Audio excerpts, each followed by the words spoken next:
오늘도 우리가 하나님을 예배하는 하나님의 가족들, 형제자매로 모였습니다. 우리 전후좌우로 축복하면서 인사하도록 하겠습니다. 축복합니다. 네, 잘 나오셨습니다. 은혜 받으십시다. 네, 복을 받으시려면은요, 아멘. 네, 오늘도 우리 예배가 복된 예배가 된 줄로 믿습니다. 순례자 예배자의 삶은 성전에 오르는 이야기, 그리고 다시 일상으로 돌아가 살아야 할 이야기이다. 그리고 이 이야기는 신실한 하나님의 사랑, 그리고 경건한 형제의 경건한 이웃사랑에 관한 것이다 라는 것을 우리 시편의 말씀을 통해서 살펴보았습니다. 즉 하나님을 사랑하는 것은 이웃을 사랑하는 것이고, 이웃을 사랑하는 것은 하나님을 사랑하는 것이다. 이것이야말로 진정한 순례자의 삶이자 예배자의 삶이다 라는 것이죠. 하지만 오늘날 한국 사회에 비친 교회는 편견으로 얼룩진 차별, 배제, 혐오, 억압이 특징이다. 그렇게 세상 사람들이 우리를 보고 있다라는 사실입니다. 저는 이런 상황에서 하늘을 바라보고 이 땅을 살아가는 순례자, 예배자로 신실한 하나님의 사랑, 경건한 이웃 사랑을 어떻게 실천해 갈 것인가, 이에 대한 생각을 빌레몬서를 통해서 살펴보고 있습니다.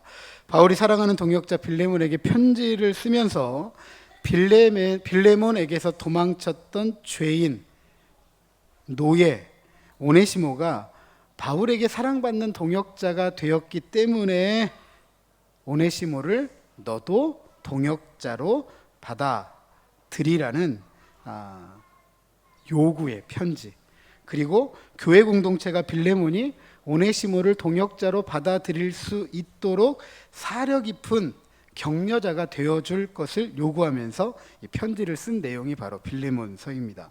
이런 모든 일들이 가능한 이유는 위로부터 부어주시는 하나님의 은혜와 평강 때문이었다. 우리가 은혜와 편견으로 얼룩진 차별과 배제, 혐오와 억압, 이런 우리들의 삶의 모습을 하나님 사랑, 이웃 사랑으로 다시 새롭게 할 수 있다라는 것을 알 수가 있습니다. 또한 빌레몬은 자신의 믿음에 대한 사랑의 확증을 나타내었습니다. 그래서 성도들은 평안을 얻었고 기쁨과 위로를 받았습니다. 그렇기 때문에 비록 도망친 노예이자 죄인이었던 오네시모라 할지라도 사랑의 믿음을 가지고 교제하면서 서로의 평안과 기쁨과 위로를 나누어 준다면 차별, 배제, 혐오와 억압을 벗어버리고 하나님의 샬롬으로 채워갈 수 있다라는 것을 우리가 지난 시간 살펴보았습니다. 지금까지 하고 싶었던 말, 솔직히 바울이 빌레몬에게 공공연하게 이야기하지는 않습니다. 그냥 숨긴 채. 하지만 우리가 이 본문을 살펴보기 위해서 여러분들에게 다 이제 앞으로 해야 될 얘기들을 미리 한 것뿐이지만, 어찌 되었든지 간에 이 모든 것들을 숨겨놓은 채 빌레몬에 대한 감사와 기도에 집중했던 바울이 이제 본격적으로 이 편지를 쓴 자신의 의도를 밝히기 시작합니다.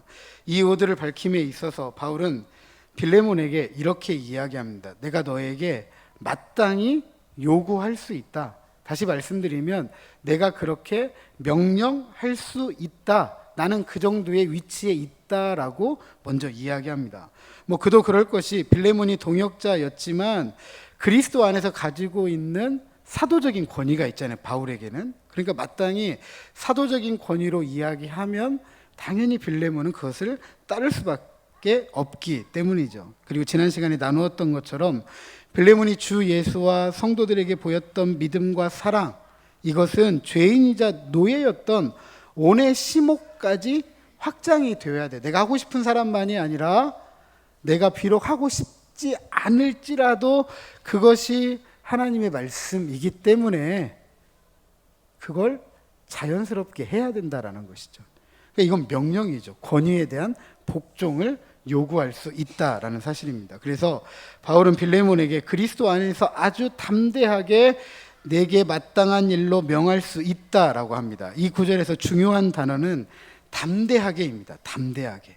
이 단어는 명백하다, 담대하다, 공공연하다, 공개적으로 하다, 확신에 차다, 솔직하다, 뭐 이렇게 번역이 가능합니다. 만약 이 단어가 담대하다라고 번역된다면 이 의미는 당시 로마 제국 내에서 주인이 불순종한 종에 대하여 갖는 권한. 그러니까 오네시모가 도망갔잖아요. 노예가 주인을 피해서 도망갔다라는 이 사실, 죄를 지었다, 죄를 짓지 않았다 할지라도 당시에 노예가 주인에게서 도망갔다라는 이 사실 하나만으로도 주인이 쫓아가서 죽여도 그 누가 뭐라고 할 수 없습니다. 그러니까 죽어 마땅한 일이라는 거죠. 그러니까 어떤 제3자가 시시비비 따질 수가 없다라는 거예요. 시시비비 따질 수 없어요. 그러니까 바울조차도 주인인 빌레몬이 오네시모를 어떻게 한다라고 해도 시시비비를 따질 수가 없지만 그럼에도 불구하고 나는 담대하게 이렇게 말하겠다라고 바울이 이야기를 하고 있다. 이렇게 이해를 할 수가 있습니다. 자, 그런데 이 담대함이 그리스도 안에서 담대하다라고 한다고 한다면 그 의미는 솔직하다 이런 의미가 됩니다. 이것은 바울이 그리스도 안에서 맺은 빌레몬과의 아주 개인적이고 친분이 있는 아주 인격적인 관계에 대한 호소예요. 앞선 구절에서 빌레몬의 좋은 신앙, 빌레몬의 좋은 인격, 바울이 그것을 인정하고 그리고 형제를 가지고 너 참 잘하고 있다라고 든든하게 지지를 해주잖아요. 그럼에도 불구하고 이 솔직함이 더 강력한 권위를 갖는 이유는 뭐냐면 바울이 내가 명령한다라고 할 때 이 명령하다라고 쓰인 단어가 하나님이나 또는 예수님의 명령 또는 왕들의 명령에서와 같이 높은 지위에 있는 자로부터 내려오는 권위 있는 명령입니다. 다시 말하면 이 의의를 제기할 수 없는 종교적인 권위. 예를 들면 바울은 누구의 권위를 가지고 지금 이 얘기를 하죠? 사도적인 권위가 무엇으로 말미암았죠? 스스로 만들어진 권위가 아니라 주 예수 그리스도로부터 받은 권위잖아요. 그러니까 지금 바울이 명령하는 건 누구를 대신해서 명령하는 거예요? 주 예수님을 대신해서 명령하는 것이고 자연스럽게 종교적인 권위, 정치적인 권위에 대한 복종과 관계되어져 있습니다. 그러니까 오네시모를 받아주는 사랑은 바울의 강요, 물론 바울이 사도로서 갖는 권위로도 가능한데 그것이 아니라 그리스도 안에서 갖는 사랑의 법. 빌레몬 스스로가 이 사랑을 알고 자발적인 사랑을 통해서 빌레몬을 받아줄 것을 요구하고 호소하고 있는 것이다 라고 이해를 할 수가 있겠습니다. 이 호소는 빌레몬이 그리스도 안에서 갖는 사랑의 법에 따라 져야 할 마땅한 의무이죠. 그래서 바울이 뭐라고 이야기하냐면 마땅한 일이다 라고 가르치고 있습니다. 따라서 그리스도인들이 그리스도 안에서 갖는 사랑의 법은 가장 권위 있는 하나님 주 예수 그리스도로부터 내려오는 명령이고 이 명령은 선택이 아니라 사랑의 법에 따라 마땅히 짊어져야 할 의무다라고 우리에게 이야기하고 있습니다. 자, 그럼에도 불구하고 바울은 담대하게 마땅한 일로 명령하지 않습니다. 오히려 2번씩이나 이렇게 표현합니다. 저를 한번 따라서 하십니다. 사랑으로서 강구하노라. 한 번 더 하시죠. 사랑으로서 강구하노라. 자, 옆에 있는 분들에게 권면합니다. 사랑으로서 강구합시다.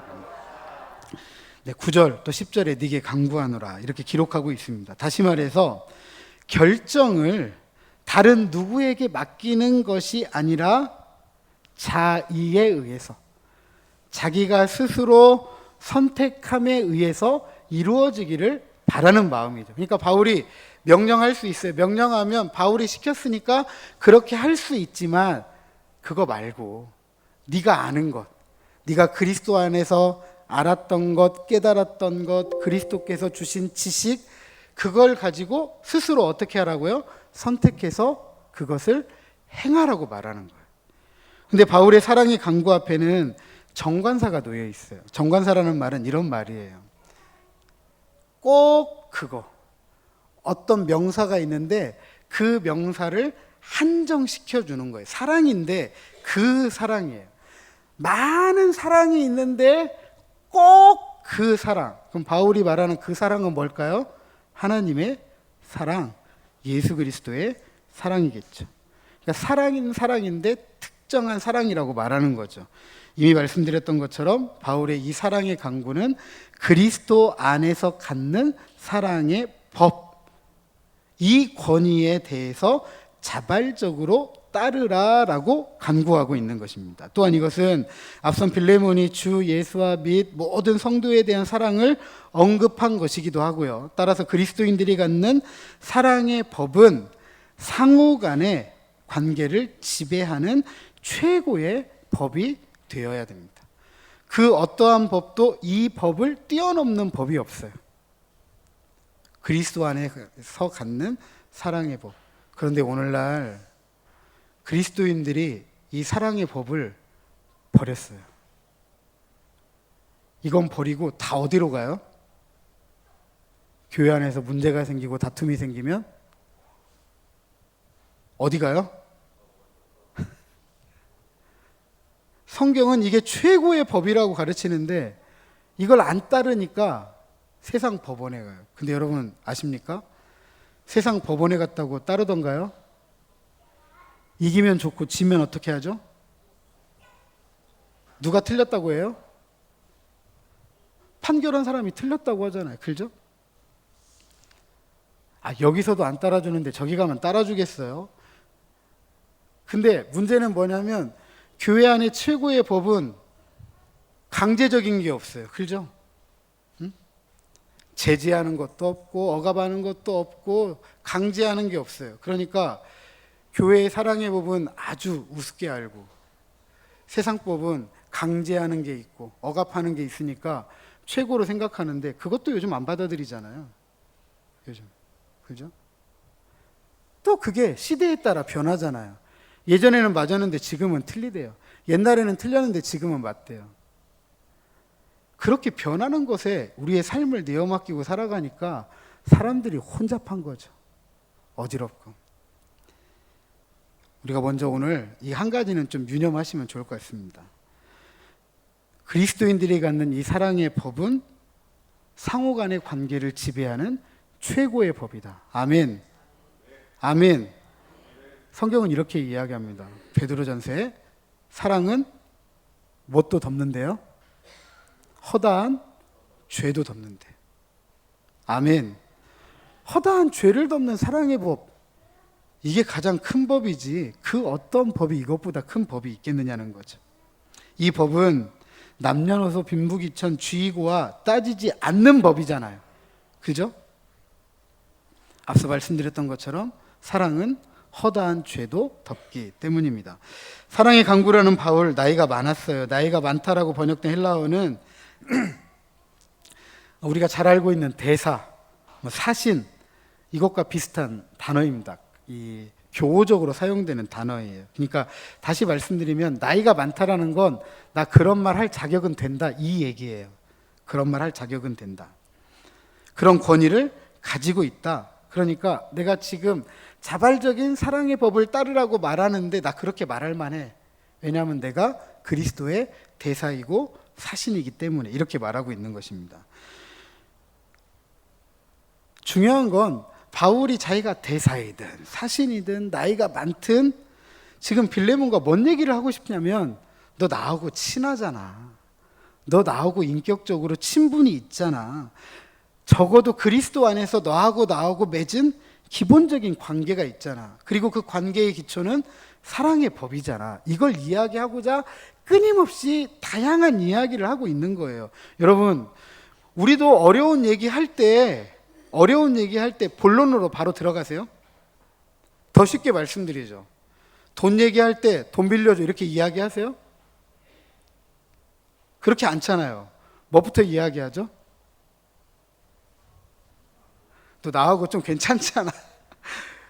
이걸 막 여러 가지로 다양한 표현, 다양한 방법들을 가지고 자꾸 이야기해요. 그리고 나중에 조금 우리가 생각했을 때 어느 정도 물 좀 들었으면 그때 뭐라고 이야기해요? 야, 돈 좀 빌려줘. 뭐 이렇게 얘기하잖아요. 바울도 지금 이게 쉬운 얘기가 아닌 거예요. 왜요? 도망친 노예예요. 그리고 그냥 도망친 노예가 아니라 어떤 노예예요? 죄인이란 말이에요. 그러니까 바울도 쉽게 말하기가 어려운 거예요.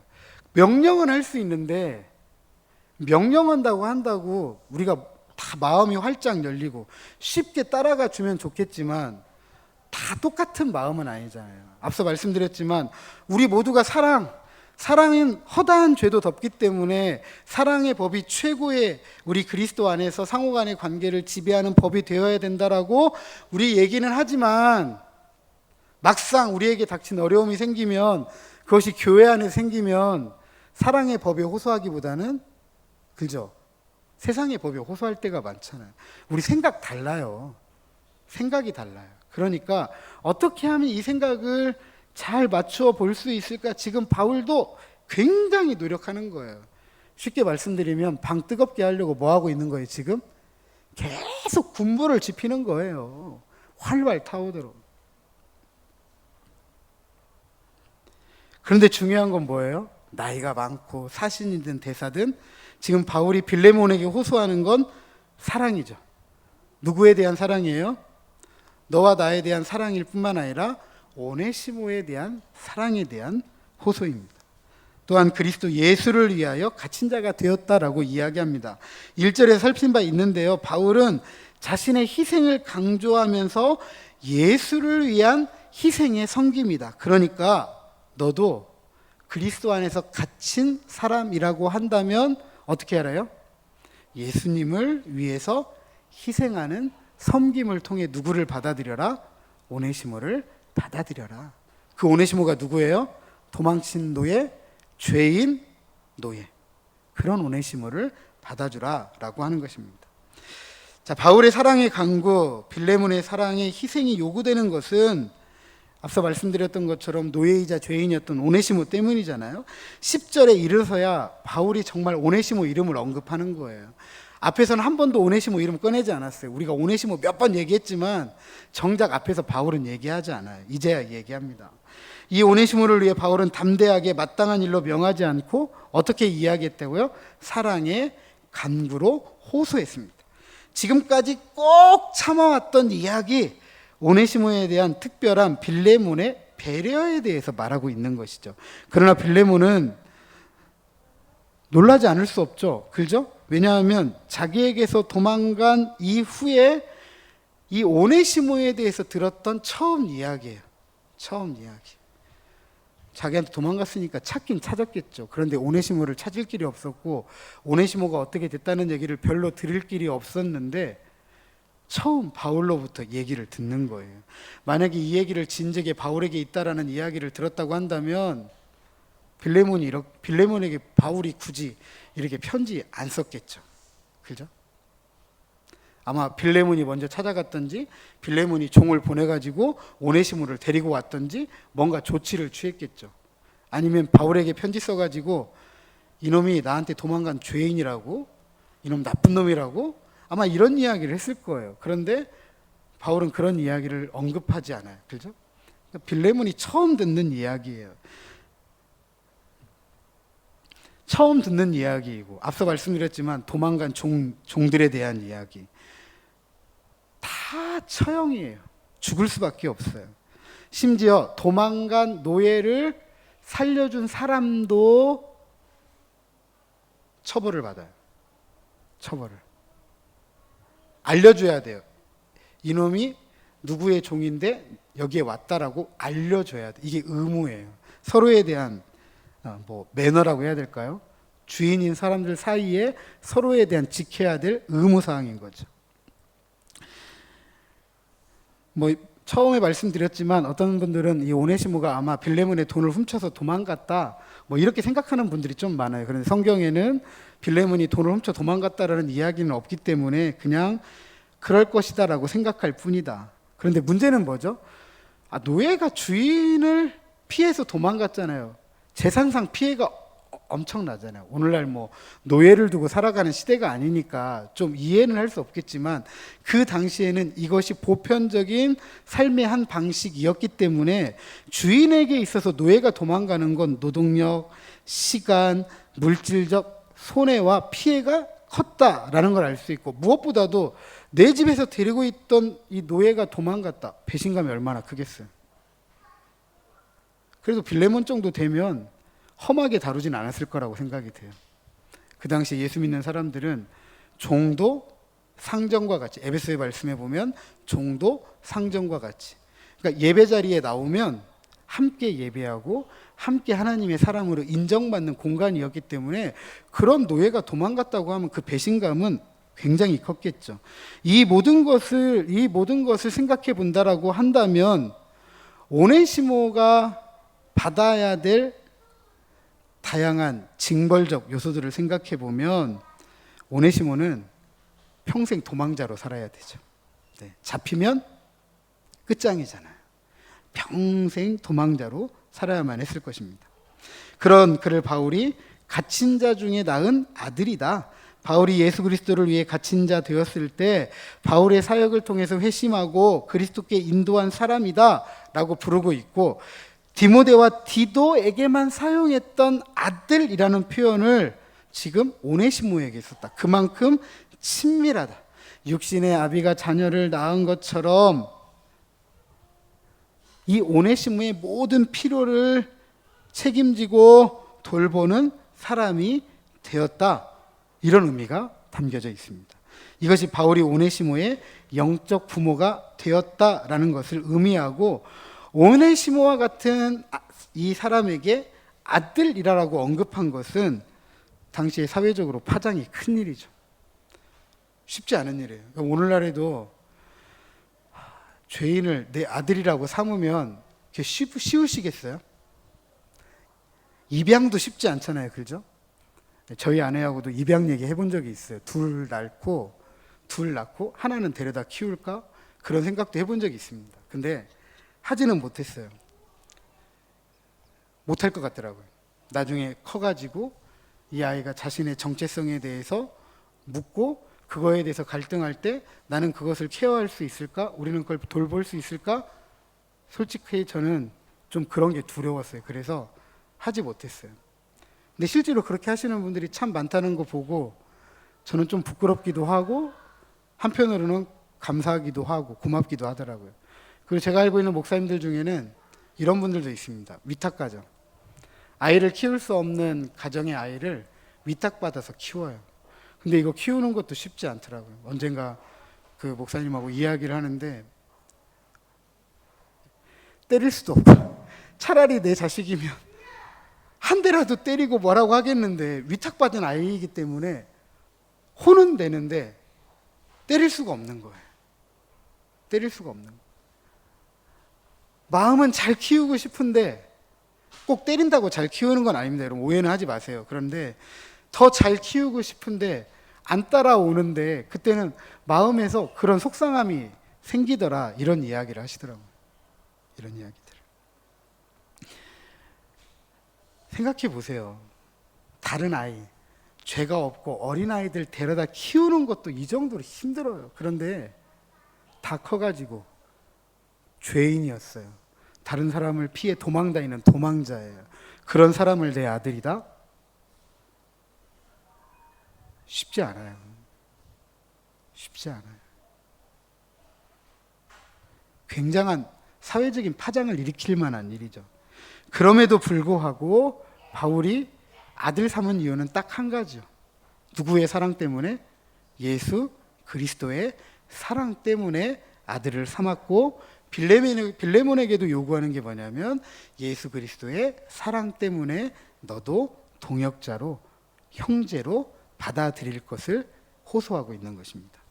사랑하는 성도 여러분, 바울은 지금까지 언급하고 싶었던 오네시모에 대해서 드디어 입을 열었습니다.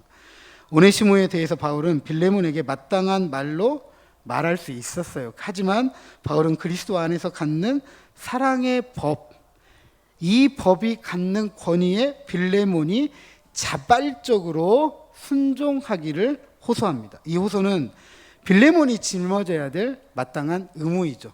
바울이 짊어지도록 하는 것이 아니라 빌레몬이 주님과의 관계에서 스스로 짊어져야 할 짐입니다. 그래서 바울은 빌레몬에게 사랑의 간구를 아끼지 않아요. 주님의 사랑이기 때문에 나도 그 사랑으로 간구한다, 이렇게 표현하는 거죠. 이 간구 역시 그리스도 안에서 갖는 사랑의 법이 갖는 권위에 따른 것입니다.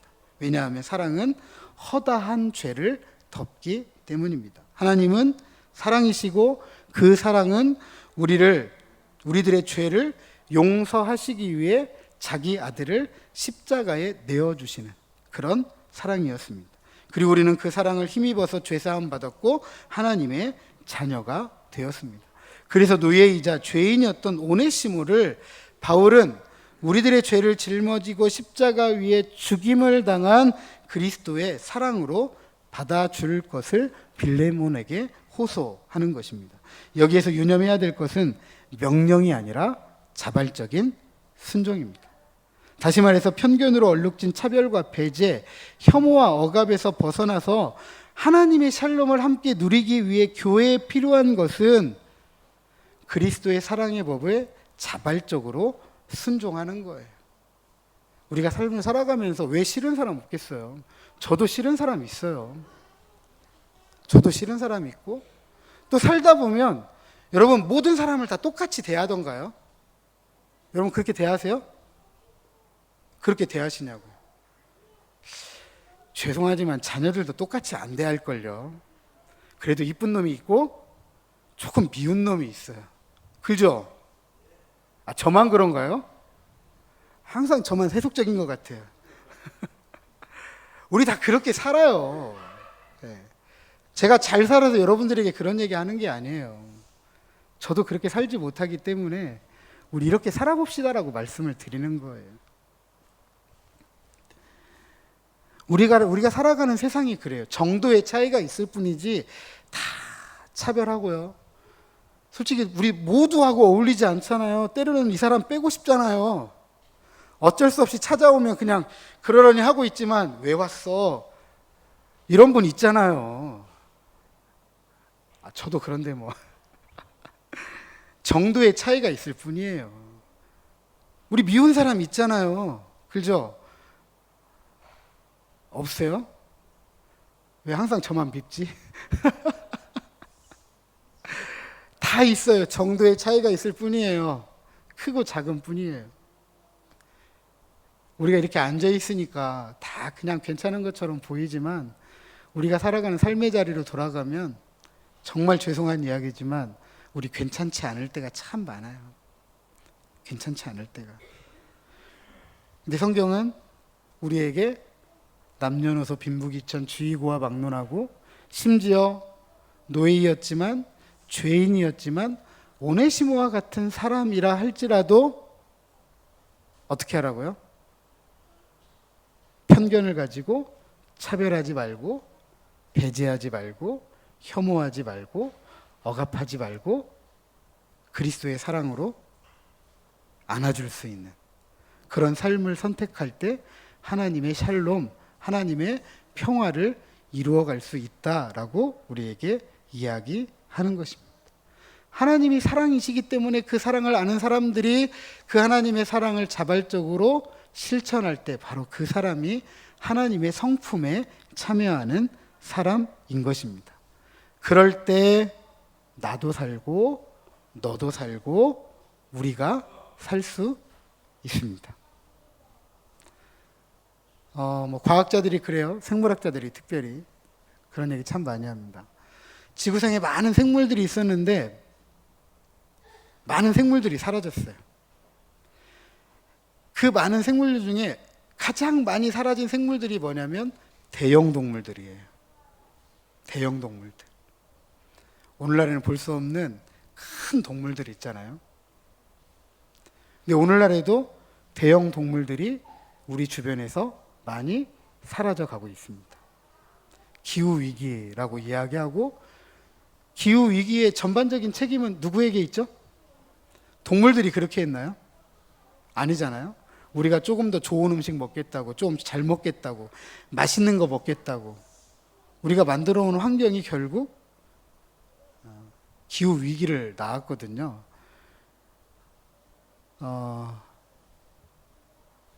바다에서는 대형 동물이 고래잖아요. 수없이 많은 고래가 사라져가고 있고 멸종 위기 동물이고요. 육지에서는 이제 코뿔소가 거의 멸종 위기이고 심지어 코끼리도 많이 죽어가고 있습니다. 우리 주변에서 대형 동물들이 이렇게 죽어간다는 이야기는 인간도 그런 환경 속에 놓여 있다라는 거예요. 죽을 수밖에 없는 환경 속에. 그러니까 지금 우리 이야기는 단지 어느 사람들만의 살아가는 이야기일 뿐만 아니라 우리라는 관념에는 사람뿐만 아니라 이 세계도 포함되어져 있습니다.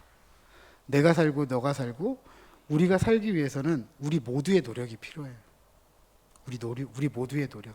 근데 우리 모두의 노력을 하기 위해서 가장 앞장서서 일할 수 있는 사람들이 누구냐면 바로 예수 그리스도를 믿는 그리스도의 제자들, 하나님의 백성들입니다. 왜냐하면 우리가 함께 살아갈 수 있는 최고의 법인 사랑의 법을 알고 있는 사람들이잖아요. 아멘. 아멘. 그 사랑의 법을 가지고 나도 살고 너도 살고 우리가 살아갈 수 있는 세상을 만들어가는 일에 앞장서지 않는다고 한다면 하나님께서 그 책임을 물을 때 누구에게 먼저 물을까요? 저 자연 세계에 물을까요? 예수 믿지 않는 사람들에게 물어볼까요? 저는 그렇지 않다고 생각이 돼요. 그리스도의 큰 사랑, 하나님의 큰 사랑을 알고 있는 예수 믿는 사람, 교회 공동체에게 하나님이 먼저 물어보실 거라고 생각해요. 너는 우리가 함께 살기 위해서 뭘 했니? 이 사랑을 가지고 뭘 했니라고 물을 것 같아요. 저는 여러분들에게 명령하려고 하는 게 아니라 저도 똑같은 사람이기 때문에 그래요. 저도 그 말씀을 들어야 되고 그 말씀을 가지고 살아가야 되는 사람이에요. 그래서 우리가 서로 사랑으로서 간구해야 됩니다. 누구의 사랑으로서요? 그리스도의 사랑으로서 서로를 위해 기도해 줄 때 갈등의 골이 깊어만 가 있고 거칠어져서 편견으로 차별과 배제, 혐오와 억압 속에 살아가는 세상을 변화시킬 수 있는 유일한 희망, 소망이 되시기를 주님의 이름으로 축복합니다. 그리스도의 사랑이라는 하나님의 성품에 참여하는 믿음의 사람이 되어서 정말 하나님께서 이 세상에 원하는 하나님의 샬롬, 하나님의 평화를 이루어가고 성취해가는 저와 여러분 우리 모두가 되시기를 주님의 이름으로 축복합니다.